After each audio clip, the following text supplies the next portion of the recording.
एकता की ताकत। बच्चे एक साथ खेल रहे थे। डीजे एक कुर्सी को मेज के पास खिसकाने की कोशिश कर रही थी। कुर्सी का वजन ज्यादा था। अकेले वह उसे हिला भी नहीं पा रही थी। तभी नानी कमरे में दाखिल हुई। उन्होंने देखा कि डीजे किस कोशिश में लगी हुई थी। वे मुस्कुराई। नानी बोली, आओ बच्चों, मैं तुम्हें चंचू नाम की चींटी की कहानी सुनाती हूँ। वह वुडवर्ड जंगल में रहती थी। यह कहानी तुम्हें समझाएगी कि जब हम सब मिलकर काम करते हैं तब कठिन से कठिन काम भी चुटकी बजाते ही पूरा हो जाता है। चंचू चींटी अपने दोस्तों के साथ वुडवर्ड जंगल के एक मोहल्ले में रहती थी। वह बहुत मेहनती थी। वैसे तो उस मोहल्ले की हर चींटी मेहनत करती थी, लेकिन चंचू उन सबसे कुछ ज्यादा ही मेहनती थी। लगातार दिन रात काम करने के बाद भी वह उफ तक नहीं करती थी। मोहल्ले की सब चींटियां उससे बहुत प्यार करती थी। चींटियों के मोहल्ले के पास ही रोमी नाम का एक टिड्डा रहता था।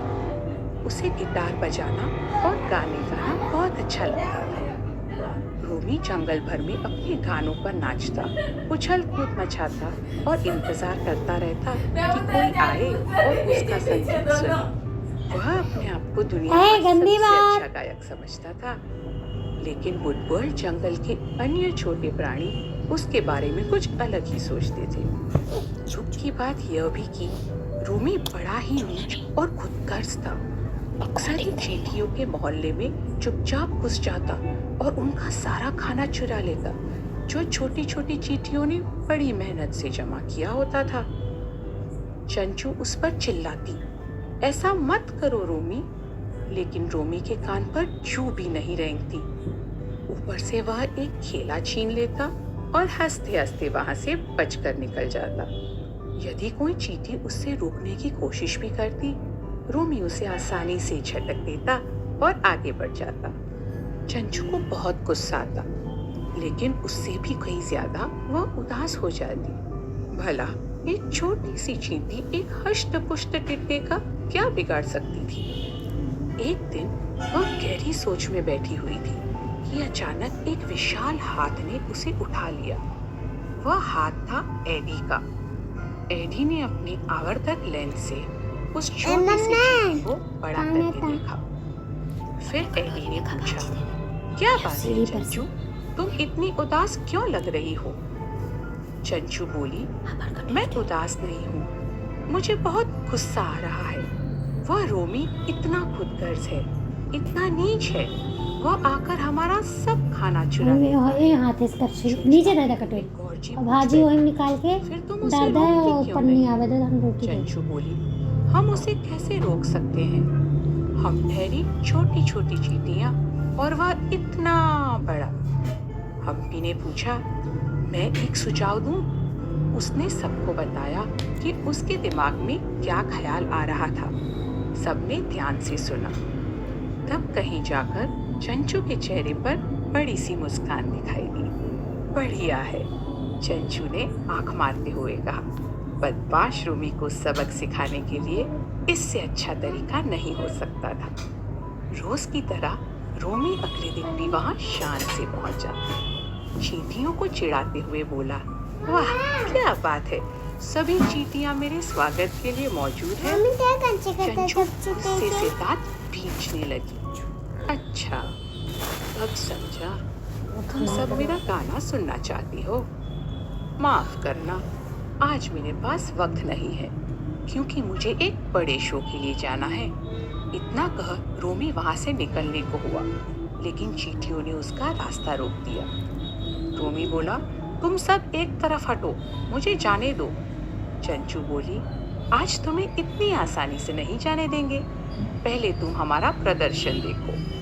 चंचू ने जोर से सीटी बजाई और हजारों चींटियां एक सेना की तरह परेड करती हुई आ गई।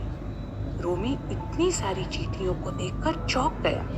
वुडवर्ड जंगल के हर कोने से चींटियां निकलती चली आ रही थी। देखते ही देखते रोमी के सामने चींटियों की एक मजबूत दीवार खड़ी हो गई। फिर वे सब हंसी और एक कड़ी में बंध गई। कुछ ही क्षणों में वे सब एक दूसरे से लटकते हुए एक भयंकर गेंद की तरह हो गई। ऐसा लगा मानो चींटियों की एक चट्टान अपनी पूरी ताकत से रोमी की तरफ लुढ़कती जा रही थी। अब रोमी घबरा गया। चींटियों ने अपनी गति बढ़ाई और डरे हुए रोमी से जा टकराई। रोमी के पैर हिल गए। आ, उई, उई! रोमी पीठ के बल जोर से गिर पड़ा। उन्होंने रोमी को घेर लिया और जोर जोर से हंसने लगी। चींटियां रोमी को धक्का देते जा रही थी और साथ में काटती भी जा रही थी। जीत की खुशी में चंचू ने पूछा, क्यों, कैसा लगा हमारा प्रदर्शन? रोमी की चीख निकल गई। उफ, उफ! मुझे माफ कर दो चंचू, अब मैं फिर कभी तुम लोगों को नहीं सताऊंगा। मुझे जाने दो, मुझे छोड़ दो। वह तेजी से भागते हुए जंगल में ऐसे गायब हुआ जैसे गधे के सिर से सींग। जीतने की खुशी में चींटियां चिल्ला उठी। तभी एडी और उसके दोस्त वहां पहुंचे। एडी के हाथ पर रेंगते हुए चंचू बोली, मुझे समझ नहीं आ रहा कि मैं तुम सबका धन्यवाद किस तरह से करूं। तुम्हारा सुझाव बहुत काम आया। हम सब ने एक चट्टान बनकर उस बदमाश रोमी को भगा दिया। अब हमें उससे डरने की कभी भी जरूरत नहीं पड़ेगी। एडी और उसके दोस्तों ने चींटियों को एक अच्छी सीख दी थी। जब पांचों उंगलियां मिल जाती है तब एक मजबूत मुट्ठी बन जाती है। नानी बोली, समझे बच्चों, जब हम एक दल बनकर कोई काम करते हैं तब हम ताकतवर हो जाते हैं। बच्चे मुस्कुराए। अब समझ आया कि नानी क्या समझा रही थी।